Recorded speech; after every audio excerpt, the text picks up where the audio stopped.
This is the monthly meeting of Forever Young. The room is filled with veterans of World War II, Korea, Vietnam, and our more recent conflicts.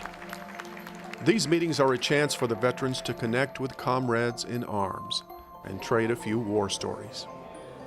Diane Height founded Forever Young in 2006.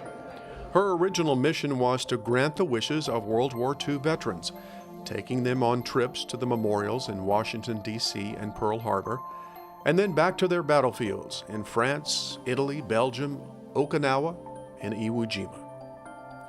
By returning to their battlefields, these veterans have experienced a healing of old wounds and a closure to a turbulent chapter in their lives. And I am absolutely proud that I went back, but I didn't think I ever wanted to go there. But all of my memories was of it, as it was. And I don't know, I always thought if I walked through that sand dune and looked at that beach, and I just bust out crying, And now I can't hardly talk about it, but anyway,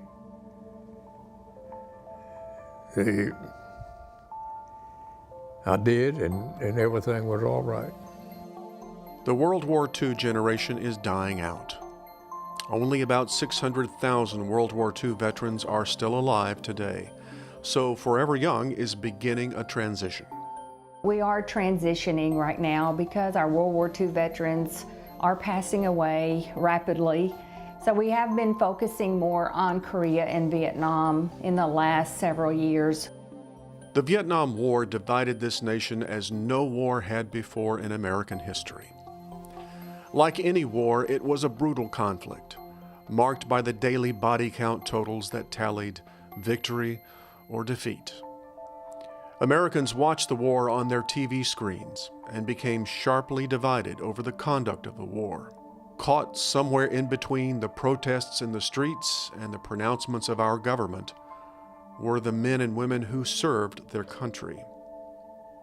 Now, some 50 years later, Diane sees the need for healing among her Vietnam veterans, and the healing begins at the Wall, the Vietnam Veterans Memorial in Washington, D.C. It's very difficult for them to go to the wall because they have a lot of their comrades on the wall, but I think it is a journey they know they must take. In 2017, Forever Young took a group of veterans to the Wall. Some had been there before. For others, it was their first time.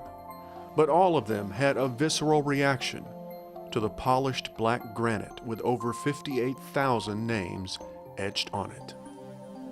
Diane tells the story of one such Marine.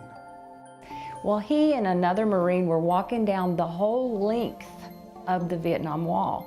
And one of our volunteers, she was there and she said, "Stop, let me take your picture." So they stopped, they turned, she took their picture.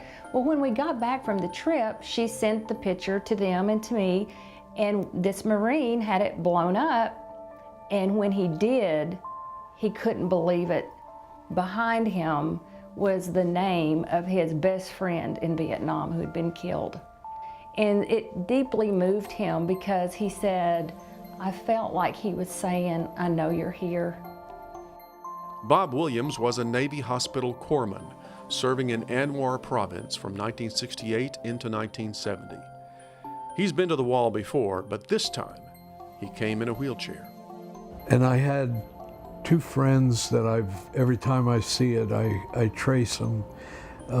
They were my first sergeant and platoon sergeant. Both passed away over there, were killed. Phil Taylor was a corporal in the 5th Marine Regiment, stationed south of Da Nang. The emotional impact of the war stayed with him when he finally came home. And I had a tough time because I lost 3 of my best buddies. One of them was real close in Vietnam. And it was kind of a guilt thing for me because I wasn't out there with them when they were killed, I was back in the rear of the gear, with what we used to say, in logistics. And that really bothered me for a long time. Phil had always been reluctant to visit the Vietnam Memorial for fear of becoming too emotional. But in October of 2017, Phil took his wife's advice and made the trip. Like so many visitors to the wall, he took a rubbing of his buddy's name. And that was emotional for me, especially when I saw my best buddy, Pruitt Cheney. When I put his name on that paper, it was pretty tough, but you know, I felt like they knew that I was there, and I found some peace in my heart. I didn't find complete closure, but I did have some peace within my heart. You know, I did find some peace. Trips to the memorials in Washington are part of the healing process that Diane sees in her veterans. But she wants to take the Vietnam vets back to their battlefields. Forever Young is working with a travel agency to make the trip happen. But will the veterans want to go back? And I said, bring it on. I'd like to go back, you know. That's something I don't know if I'd want to do it at this time. I don't know if I'll ever go back, but. Why?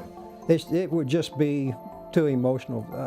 Just to think about what was some of the people over there the South Vietnamese people that I had come to know, that we worked with in the villages near where we were, and to see them, I felt like we didn't complete our mission.